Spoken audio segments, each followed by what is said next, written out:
como diz o termo do próprio presidente, lento e gradual, né?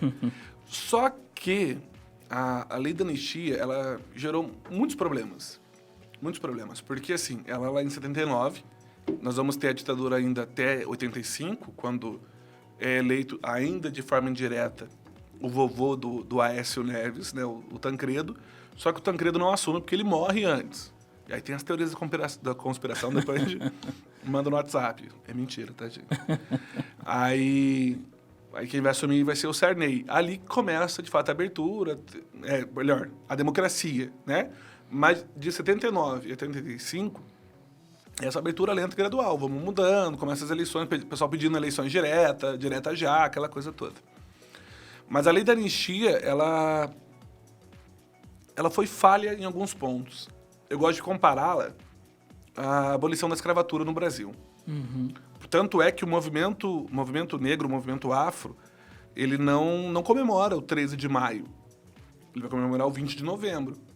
Porque o 13 de maio, a princesa assinou, beleza, acabou. Ah, que bonitinho. Uhum.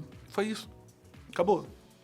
Acabou a escravidão. E aí, beleza. Mas e o que você vai fazer? E aí, o cara vai embora, ele vai voltar nadando, ele vai conseguir emprego, ele vai trabalhar onde, pra onde que ele vai. Não solucionou o problema. Claro que depois a gente vai fazer, de repente, até um podcast sobre. Eu tenho muita curiosidade de conversar sobre isso, mas dizem alguns historiadores que, na realidade, a República, né, foi um golpe na monarquia justamente por não ter dado... porque a monarquia queria fazer a reforma agrária para os escravos. O próprio Dom Pedro II, ele não tinha escravos. Eu vou usar o termo escravizados. Eu tô me reeducando, que a gente não usa mais o termo escravos. Escravizado para dar condição, que aí você aplica a condição de escravizado. Nada naturalmente escravo. Mas o Dom Pedro II, de fato, dizem que ele tinha um projeto grande sobre isso, né? E o motivo dele acabar com a escravidão em 88 foi um dos maiores pesos para a independência, para a proclamação da República em 89. Porque... Esse foi o primeiro golpe, de fato, militar no Brasil. Eu tenho um professor sensacional, que ele é da Unicamp. Ele estava discutindo exatamente esses dias no Face, né? Por que a gente trata tanto como um golpe? Será que foi um golpe? E de fato é um golpe, né? É um golpe porque os militares não permitiram, né? O Floriano Peixoto, depois o... Teodoro da Fonseca. Ao contrário, né? Teodoro, depois o Floriano. Mas foram os militares que tomaram a frente, não foi uma transição. Foi acordou num dia, não tem mais no outro, né? Então, de fato, foi um golpe.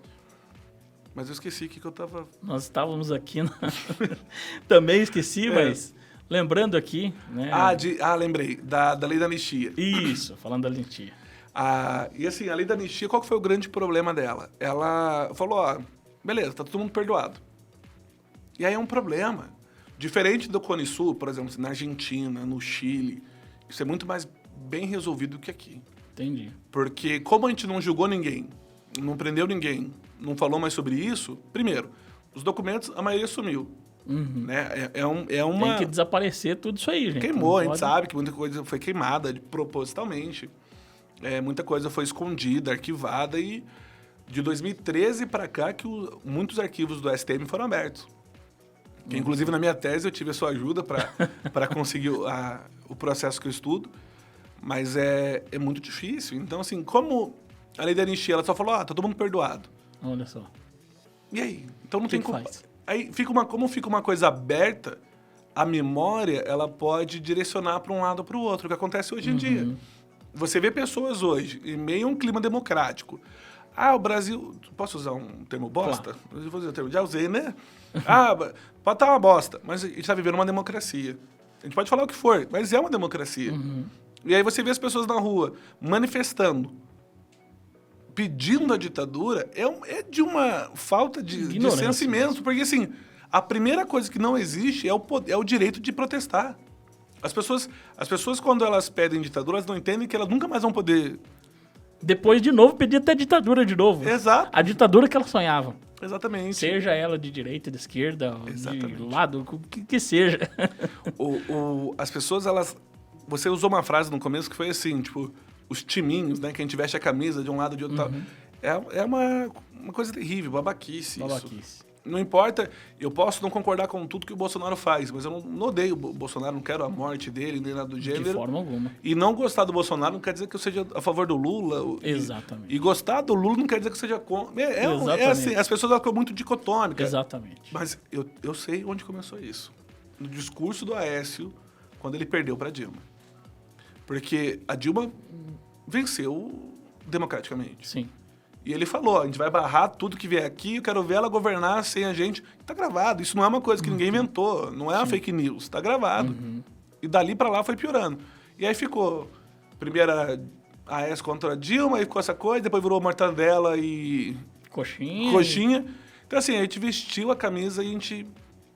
Viu? E todo mundo tem um grupo de família aqui que tem essas tretas. Então, a grande coisa é entender que isso... Como ficou mal resolvido lá atrás com a lei da anistia, as pessoas resgatam essa memória como elas querem. Ah, não, mas se fosse tão ruim, tinha não sei o quê. Ninguém foi preso. Os caras que torturavam, os caras que bateram, que davam choque, eu não tô falando isso lá no Rio de Janeiro, tô falando aqui em Apucarana. Teve uma mulher aqui que ela perdeu o bebê porque ela viu o marido apanhando, porque eles bateram na frente dela para ela ver. E esse cara... Teve um caso também do vereador, também, aqui na cidade de Apucarana. Exatamente, o Godoy. Que é exatamente o objeto da minha tese agora. Porque aí o Godoy tem um laudo, o processo dele tem 1.200 páginas. Faleceu, inclusive, no retrasado, se não me engano. Eu tive um azar tremendo, porque assim, como eu não me interessava muito pelo tema antes, quando eu despertei pro tema, ele faleceu. Olha só. E faz uma falta imensa, assim... poder dialogar com a pessoa sobre o... né?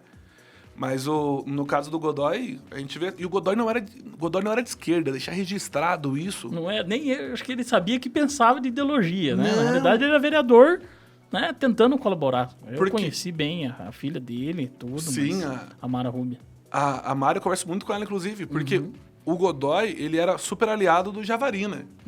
E os dois eram do Arena. Eles não eram de esquerda. Então as pessoas falam... tanto é que uma discussão que eu tive com o Narciso, e eu dou crédito para ele. Para não... Eu tenho que sempre frisar isso para as pessoas não colocarem num lugar estranho de memória. Eu não posso misturar a história do Godoy com a história dos jovens que estavam ali lutando pelo fim, porque, assim, ele era de direita. Ponto. Foi um imbróglio político na época e ele levou porrada mesmo. E, assim, a maquininha de choque, a descrição, as coisas... é padrão da coisa. E aí, o capitão do exército, na época, ele realmente, o nome dele tá ligado aos treinamentos, as coisas e tal. Traz a maquininha, pau de arara, as coisas e tal. O Godoy não foi o primeiro, não foi o último que apanhou dele. E esse cara aposentou e tá de boa. Morreu, já faleceu. Mas aposentou do exército. Foi pra reserva. Foi pra reserva. E recebendo um alto salário. Lá no Rio de Janeiro. E aí, assim, como a anistia falou, não, tudo bem. Mas a anistia foi boa porque os presos políticos puderam ser soltos, os exilados puderam voltar. Mas ela não resolveu o problema também do...